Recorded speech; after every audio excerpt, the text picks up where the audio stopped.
Good morning, evening, or night. My name is Equa, and I'm here today to show you guys what I'm going to be using for this year's Inktober. For those who are not familiar, Inktober is a thing that happens every October. It was created by this artist named Jake Parker. And you're given a prompt, and you follow that prompt and you use whatever ink materials you have, and then you post it on social media. And it's really cool to see how you interpreted that prompt compared to how other people interpreted that prompt. And if you do know what Inktober is, you know that this year it's kind of been filled by controversy. Yeah, because the creator of Inktober, Jake Parker, came out with a book, and it's alleged that he may have plagiarized another artist. Okay, here's my disclaimer. Plagiarism is a serious and prevalent issue in the art world. I do not want to pass judgment because I know so little of the situation and it's still a developing story. But I'm mainly doing this for my own personal growth. I want to get into ink drawing, so I felt like this would be a great challenge to do so. But let me know if the controversy has kind of turned you off from participating in this challenge, or if you're choosing to follow other art challenges during the month of October, because I've been seeing like other people come up with their own prompts, like Witchtober, other stuff like related to Halloween. So let me know if you guys are doing Inktober, not doing Inktober, and doing something else, or not participating at all. So yeah, let's get into it. So here are my supplies. We're starting off with my Tombow pens. These are mainly for calligraphy, but I found that they're pretty awesome for drawing. So this one is for it's like the soft brush, so it's pretty flexible. And this one is the hard brush. I have been getting into calligraphy, so the soft brush has been more ideal for me. But for drawing, I feel like both of them work actually. So I'm gonna draw basically the same thing. And you guys can see how it works. And this is just coming from my mind. I'm just like, haven't planned this out. So, I don't know if you guys can see how it's pretty, like, if you apply pressure, the weight sort of changes. And then let's try with a hard tip. I feel like this one, since it's a hard tip, you can have finer lines with it. And there will be like a lot of variation in this because I didn't really plan this out, and I'm not a robot, so there's variation in my work.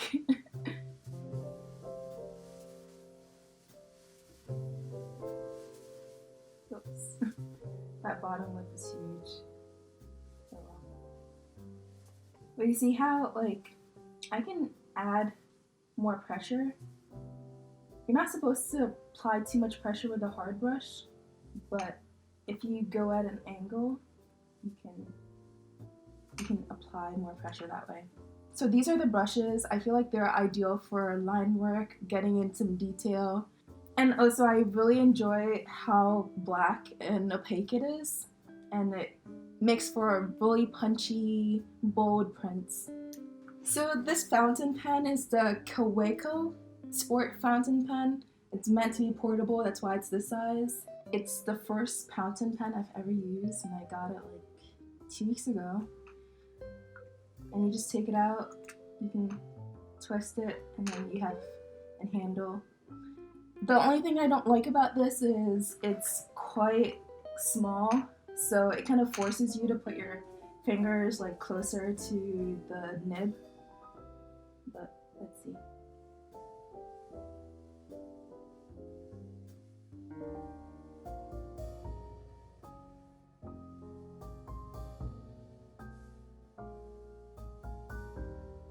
One of the nice things about the fountain pen is you can create nice straight lines. So if I wanted to do this. Be mindful, if you've never used a fountain pen before, if you leave it like this, you're bound to get like ink on whatever surface you're using, so just keep that in mind. And I think it has maybe a magnetic inside, I'm not certain. I could just be saying this. So the next thing is my black manga ink. This is the Kuretake Sumi ink, and it's really popular among manga artists, different illustrators, because it's bold, it's black, it's opaque, and I think it's probably the darkest one that we have here. I have this sort of weird way of applying the I'll show you from a new one. So I just bought these Chromatech watercolor brush pens. They come in a pack of 6, and that's where I put this ink in, the Sumi black ink.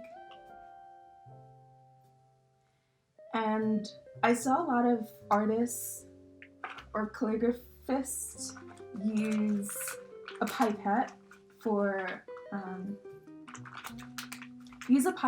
to transfer the ink to whatever brush they're using, but the pipette, if you get it on Amazon, it just has so many. It comes in like a pack of like 100, and I don't think it's super sustainable.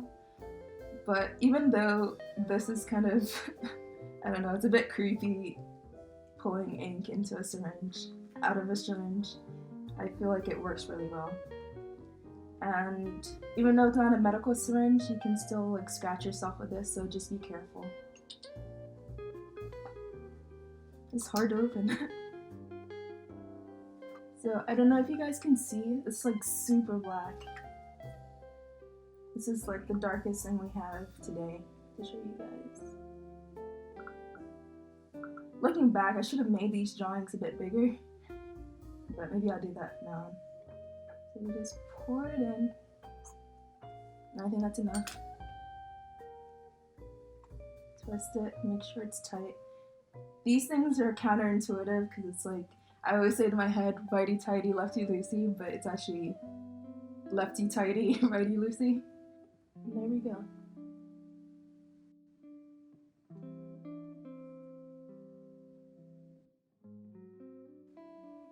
You just have to be flexible or open. Sometimes you may apply too much pressure and you'll get like a whole lot out, but just be willing to maneuver it when that happens.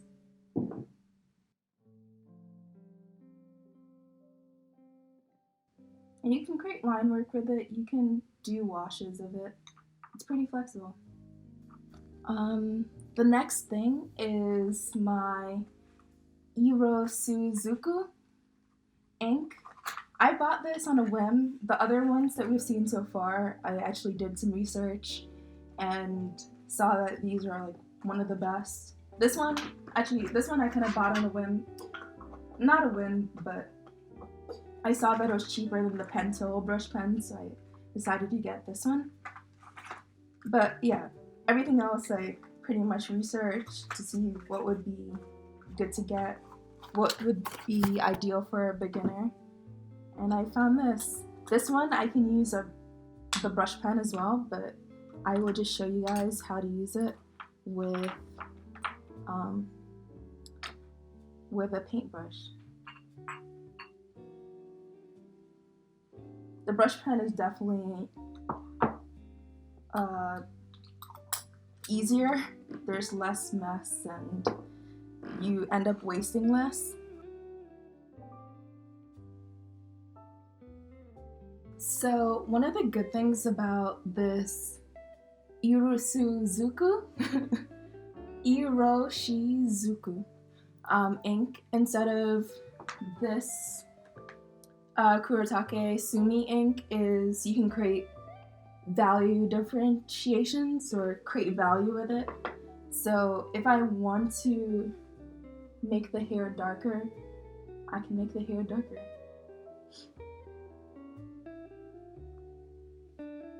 But with the black ink, it's mainly that opaque color is what you're gonna get.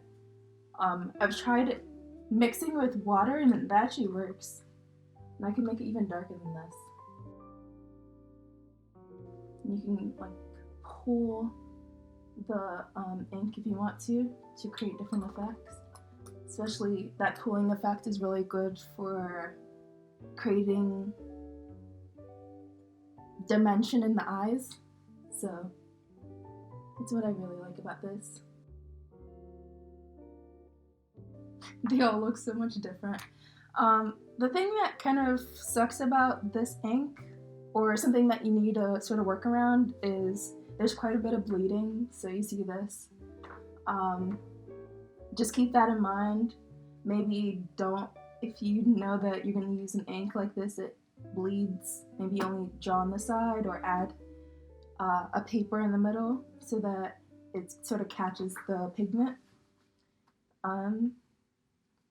Yeah, there was also quite a bit of bleeding from this, but as you see, for the Sumi ink and these, there's no bleeding. So that's something I like about that. Also, keep in mind, I'm using the Moleskin paper. I will be using my Cottonwood paper. I'll show you guys in a second. This is my Cottonwood D3 designer paper. It's like, I think it's like 8.5 by 11. It's pretty big. I usually don't work on sketchbooks this big. I got the suggestion from Ahmed Adroy. He's a really phenomenal digital illustrator, and one of the things I like about it is the paper lies flat. So I feel like this would be really ideal for this Inktober. And then it has this strappy thing, which is good if you're not going to work on mediums where your notebook is going to be thicker. Like I bought something from Cottonwood that is used for watercolor, and it's less ideal because the paper, it just gets really thick, and I can't imagine how it's going to be like holding this down when I use all the sketchbook. So yeah, here's my watercolor sketchbook, and here's the one I'm using for Inktober.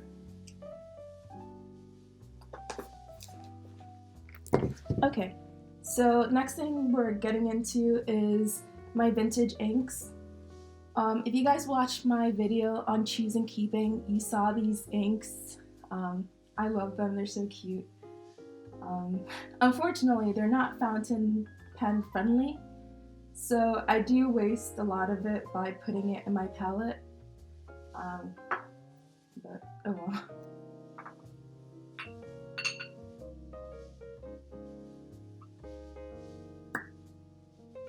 I love that pop sound when it opens.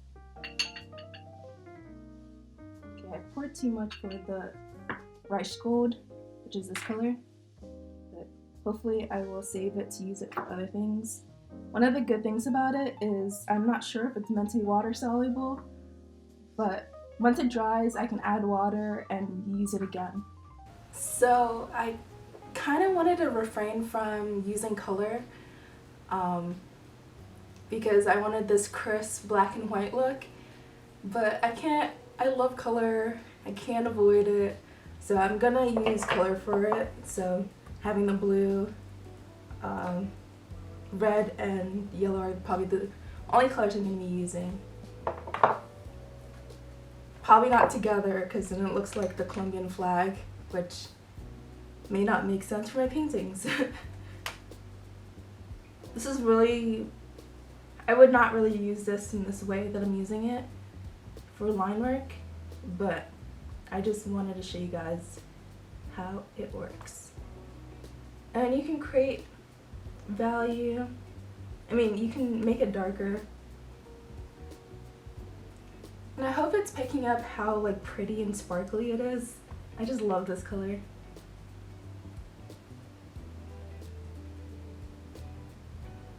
Now we're gonna try the red. I really wish this was fountain pen red friendly. I might end up getting a fountain pen that's this color because I wanted to do line work with ink, especially red ink. I wanted to draw like pastries and stuff like that. And I feel like these would be really good for a particular pattern. So if I want to do like repeated drawings or a pattern of fish, these colors would look really, really good. Maybe less so this because it's hard to see the differences or capture the detail with this color. But I feel like it would make a really cool pattern. And this one, as you can see, it's a lot of bleeding. Or will be a lot of bleeding.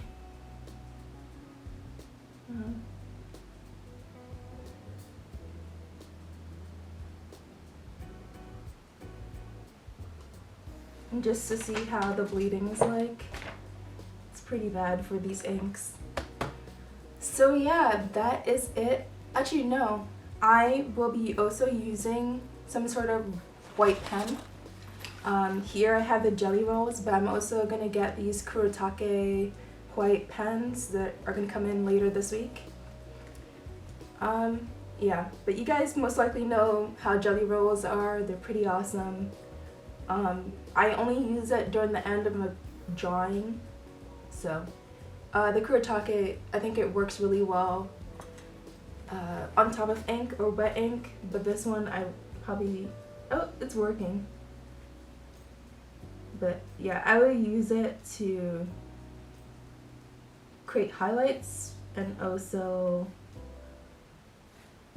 fix my mistakes. It's not that useful for the jelly rolls, but you get the point. So that's it. Thank you guys for watching. Make sure to subscribe. Let me know, are you guys participating in Inktober this year? It is a lot, like drawing every day is a lot. Like drawing, shooting, editing, I'll be doing that every day. Hopefully at that same time, so probably like 6 p.m. or 6:30 p.m. But don't hold me to that. I will try to do it every single day. And until next time, be well and stay on drawing. Bye-bye. Like my video and subscribe. Like my video and I appreciate y'all. And pew pew pew pew.